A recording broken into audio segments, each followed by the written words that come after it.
Que la paix soit sur vous, les Gaulois et les Gauloises.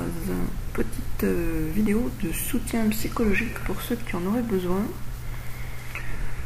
Nous sommes entrés dans une ère où à peu près tout le monde a peur et je pense que les seules personnes qui sont à l'abri, si elles font un effort, ce sont les croyants sincères qui peuvent se remettre en mémoire, se remettre à l'esprit le fait que Dieu seul a le pouvoir et donc c'est lui qu'il faut craindre et personne d'autre. Donc les satanistes croient qu'ils ont le pouvoir, mais en réalité ils n'en ont que dans la mesure où Dieu les y autorise. Le remettre sur terre comme au ciel, c'est Dieu. Et c'est lui que nous devons craindre, parce que c'est lui qui est dur en châtiment, sévère en châtiment, et c'est lui aussi qui est très généreux et qui est très reconnaissant. Donc c'est à lui qu'il faut plaire, et c'est lui qu'il faut éviter de mettre en colère. Donc en fait, le seul être qu'il faille craindre, c'est Dieu. Mais ça, bien sûr, c'est très difficile à garder à l'esprit quand on se retrouve dans une situation objectivement stressante, avec des menaces d'amende, des gens complètement angoissés par un virus imaginaire et par une politique bien réelle, celle-là.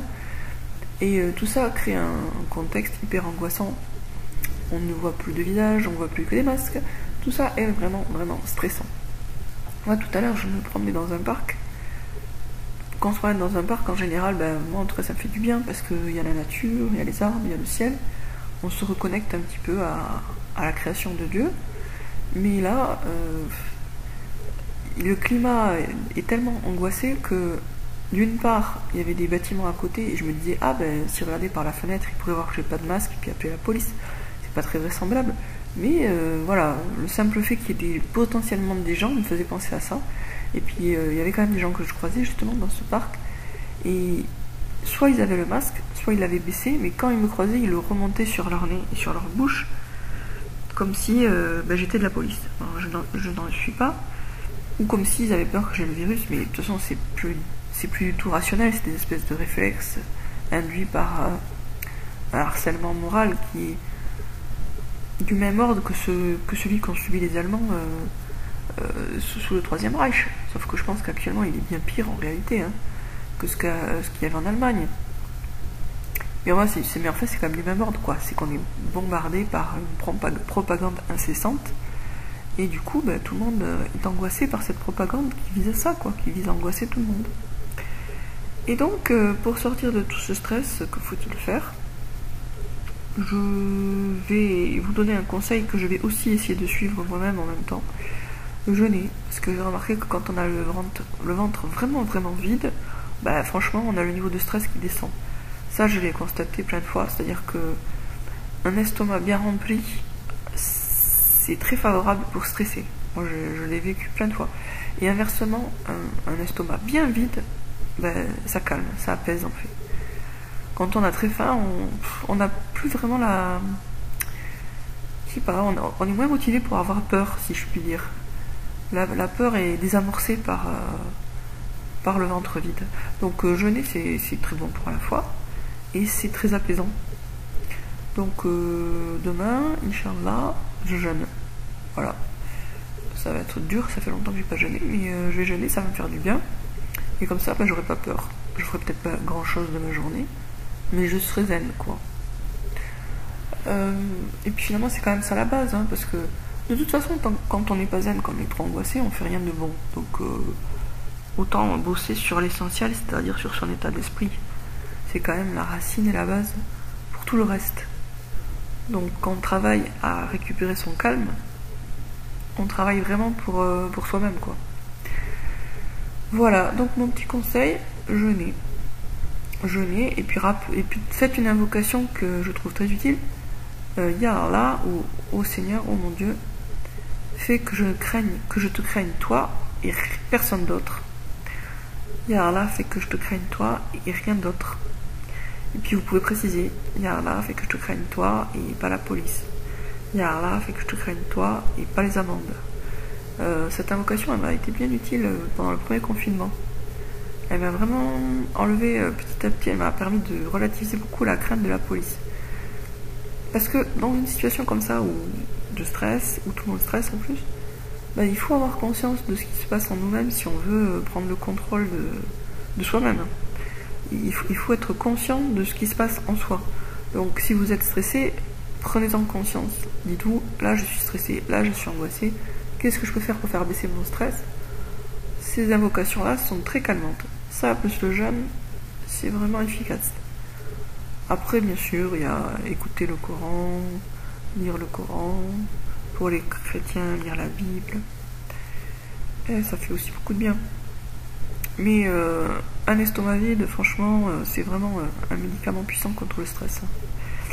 Voilà, sur ce, je vous dis à très bientôt, chers Gaulois et chères Gauloises. Pensez à imaginer ce que vous voulez, plutôt que ce que vous ne voulez pas. C'est difficile, puisque dans le monde actuel, tout nous pousse à imaginer un futur extrêmement noir, mais nous sommes des êtres humains, nous avons cette capacité à imaginer autre chose que ce que nous avons sous le nez, donc on doit en profiter. Moi, cet après-midi, j'ai imaginé la France aux mains des croyants. Il y avait une seule chaîne de télévision, et sur cette chaîne de télévision, il y avait une fois par semaine une émission sur une condamnation à mort. Alors il n'y avait rien de gore dans cette émission, mais on présentait les témoignages des personnes qui avaient été victimes, par exemple, d'un pédocriminel, ou qui avaient été témoins de ce qu'il avait fait. Et puis après on le présentait lui, et puis après on annonçait son exécution, et puis après on assistait à son enterrement. En fait, c'était une émission très pédagogique qui avait lieu une fois par semaine sur le thème crime et châtiment. D'ailleurs, c'est ça le titre de l'émission, crime et châtiment. Donc on expose le crime sans rentrer dans les détails trop sordides, mais quand même avec émotion. Et puis après, le châtiment, la peine de mort par la guillotine qui a été rétablie. Mais ça, bien sûr, c'est juste une fois par semaine. Alors qu'est-ce qu'il y avait le reste de la semaine dans ces émissions, à la télévision? Il y avait des émissions sur la Terre plate, sur les Illuminati, sur la Révolution mondiale, le complot mondial contre la civilisation, sur des gens qui réussissent très bien dans leur domaine. Donc des reportages sur des artistes très très forts, sur des artisans très très forts, des reportages assez classiques mais qui mettent bien en valeur le perfectionnisme et la compétence de gens qui excellent dans leur domaine.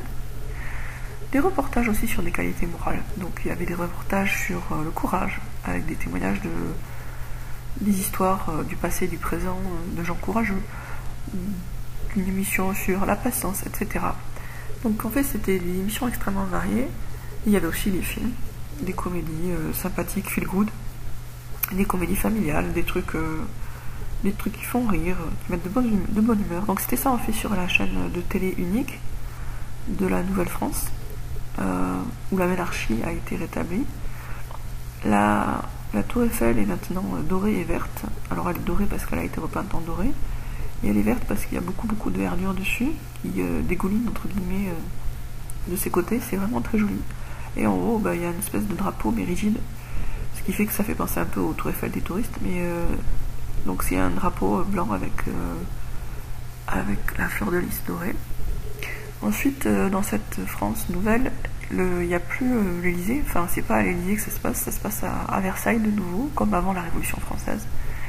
Et à Versailles a été restauré, et c'est vraiment très très beau, restauré et agrandi. Et en fait à Versailles, il y a une partie qui est pour le gouvernement, pour le roi et la reine, et pour le gouvernement, pour les ministres, etc. Et puis il y a toute une partie de Versailles où n'importe qui peut aller. C'est gratuit, mais pour y entrer, il faut se revêtir d'un costume d'époque. Donc c'est une espèce de reconstitution historique, mais non-stop, H24. Donc tout le monde s'habille comme au temps de Louis XVI. Et tout le monde laisse ses portables, etc. à l'entrée. Et en fait, on peut manger, on peut jouer, il y a des trucs pour les enfants, il y a des pièces de théâtre. En fait, c'est comme une vie de cour au XVIe siècle, mais c'est très démocratique. Il y a des acteurs qui sont mêlés aux gens. Et donc, les gens vont là pour parler, pour se ressourcer, et c'est très très apprécié. Donc, beaucoup de gens y vont. des Parisiens, des provinciaux, et même beaucoup de touristes viennent là, parce qu'ils adorent cette ambiance très particulière de voyage dans le temps à la cour de Louis XVI. En France, il y a aussi un nouveau système par rapport aux punitions, donc il y a la peine de mort, mais il y a toujours la prison. Mais la prison, c'est totalement différent de ce qui existait avant. Donc déjà, les peines de prison n'excèdent pas 6 mois. Donc il n'y a pas de prison pour des années. Cependant, elles sont très dures, mais pas de la façon dont elles sont dures actuellement. Elles sont très dures, les peines de prison, parce qu'en fait, c'est des isolements total. C'est-à-dire qu'il n'y a pas de voisins de chambre, il n'y a pas de contact avec le monde extérieur. Par contre, les cellules sont plutôt agréables, il y a de la verdure, etc. Mais c'est une privation totale de contact humain, et les prisonniers ont seulement droit à certains films, certaines musiques. Donc ils ont accès à une vie intellectuelle, mais ils n'ont pas le droit, ils ne peuvent pas parler à qui que ce soit pendant 6 mois. Sauf à des personnes qui ont été formées pour ça et qui leur rendent visite une fois par semaine et avec qui ils font des rêves éveillés. Donc ils sont encouragés à tenir un journal, etc. Donc tous les encouragent à faire un gros travail d'introspection. Et leurs nourritures intellectuelles sont extrêmement ciblées et précises. C'est que des trucs qui tirent vers le haut. On leur a pas donné des numéros en entrant en prison. Ils ont choisi eux-mêmes un nouveau nom pour la durée de leur séjour en prison. Ils ont le choix entre... ils choisissent leur nom dans un grand registre. C'est que des noms positifs. Et après, pendant toute la durée de leur séjour en prison, on les appelle par ce nouveau nom. Tout ça les amène à se redéfinir autrement. Et quand ils sortent de prison, ils sont transformés dans le bon sens. Donc la prison ne les tire pas vers le bas, elle les tire vraiment vers le haut. Mais comme je vous disais, c'est jamais plus de 6 mois à la prison. Donc les autres peines, soit c'est la peine de mort, soit c'est des amendes plus ou moins lourdes. Voilà. Je sais pas s'il y a des mutilations, je pense pas. Et soit c'est prison plus amende aussi dans certains cas. Et ou alors il se peut aussi que si vraiment quelqu'un a fait quelque chose de grave mais qu'on ne veut pas le condamner à mort, il ait droit à plusieurs peines de prison. Mais c'est pas plus de 6 mois d'affilée, quoi. Voilà. Donc la France est extrêmement différente et grâce au fait qu'il y a donc cette chaîne de télévision unique qui est totalement positive et constructive et qui tire vers le haut tout le monde, les gens ont changé très vite de mentalité, dans le bon sens. Du coup, tout le monde est beaucoup plus apaisé, beaucoup plus sociable, beaucoup plus souriant, beaucoup plus intelligent. Il y a beaucoup plus de bibliothèques aussi. Les bibliothèques sont très nombreuses partout en France, y compris même dans les villages, et elles ont de multiples fonctions. Donc il y a tout le côté livre, mais il y a aussi un côté garde d'enfants et d'adolescents. Donc il y a beaucoup plus de personnel dans la bibliothèque parce qu'il y a aussi des enfants qui restent, ils sont confiés en fait aux bibliothèques, comme à des garderies, même pour des adolescents. Et donc pendant quelques heures, ils peuvent rester là, ils doivent rester là, ils ne peuvent pas sortir comme ils veulent non plus, avec les livres et dans ce climat-là des bibliothèques. Voilà, il y a aussi...